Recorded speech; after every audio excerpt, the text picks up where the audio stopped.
got Stephen Karingi, the Director of Regional Integration and Trade Division of the United Nations Economic Commission for Africa. Thank you for joining us here today. Thank you very much. Now, Stephen, I just want to ask you, what trade and investment opportunities are there as part of the African Continental Free Trade Agreement?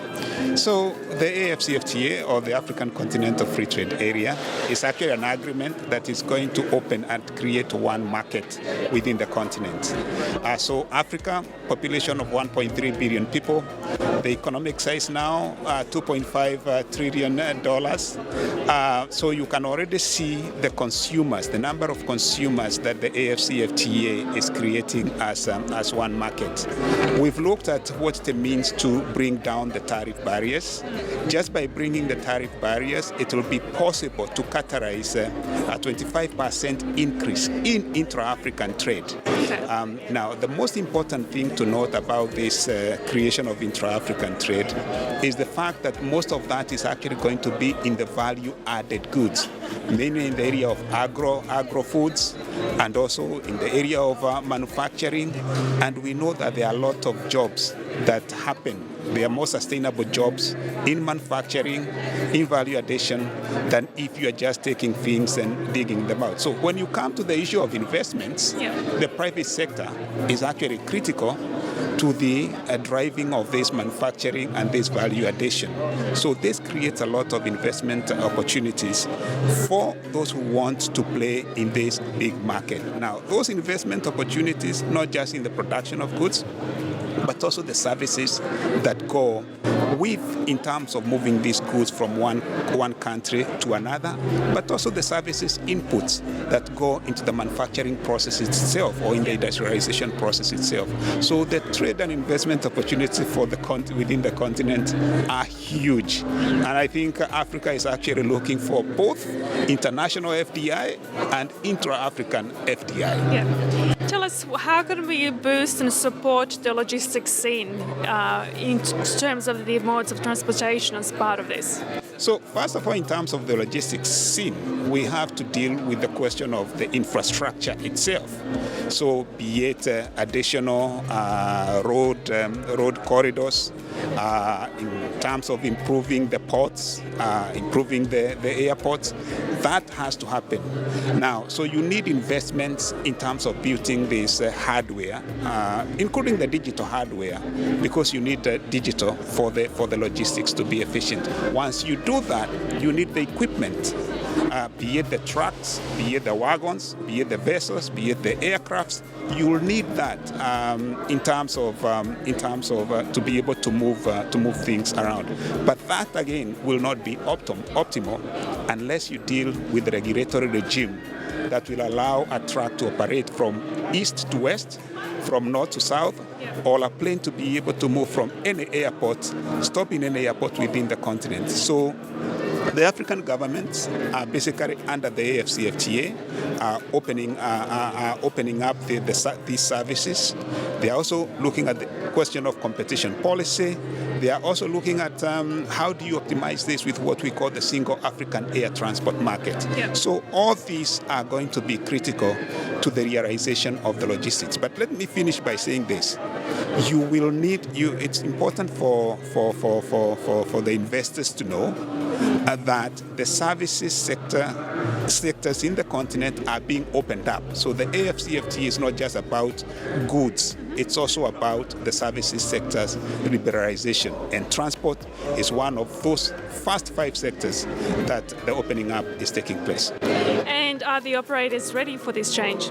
That's a very good question, whether the operators are. Now, at the moment, as we have shown, infrastructure is very critical, and the density of infrastructure in the continent is actually very, very low. So even if you wanted to operate within the continent, you have this challenge that the cost of operating your equipment is actually very high.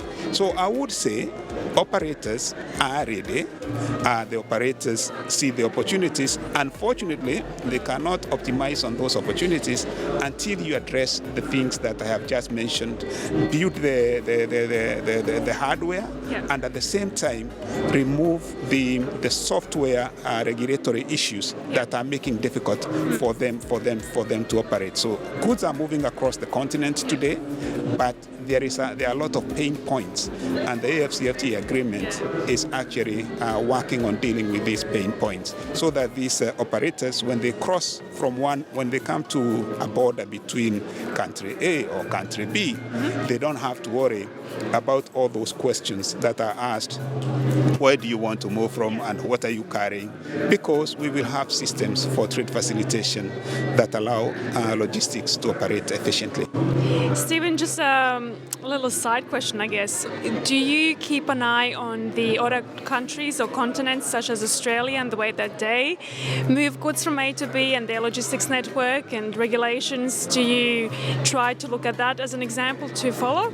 Well, of course. Now, let me first of all say that Australia is one country, so you don't have the problem of one-stop border, crossing borders from one state to another. You don't have that problem. However, in Europe, the European, our sister institution, the European Commission for Europe, it actually has domesticated a lot of the international instruments that help in the movement of goods from one country to another, be it in the context of the insurance, or even be it in the context of licensing of trucks. So we do monitor that as the Economic Commission for Africa.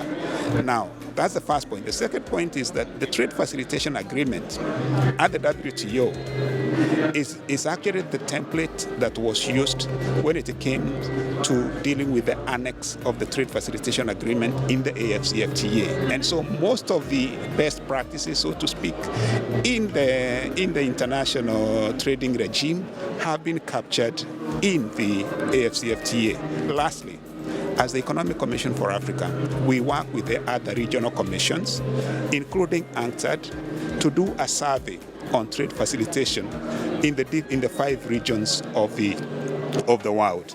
And so we actually have very good examples to borrow from of what is happening in the Asia and the Pacific, what is actually happening in Europe, to bring on, or even in Latin America, to bring into dealing with the challenges that we have within the continent.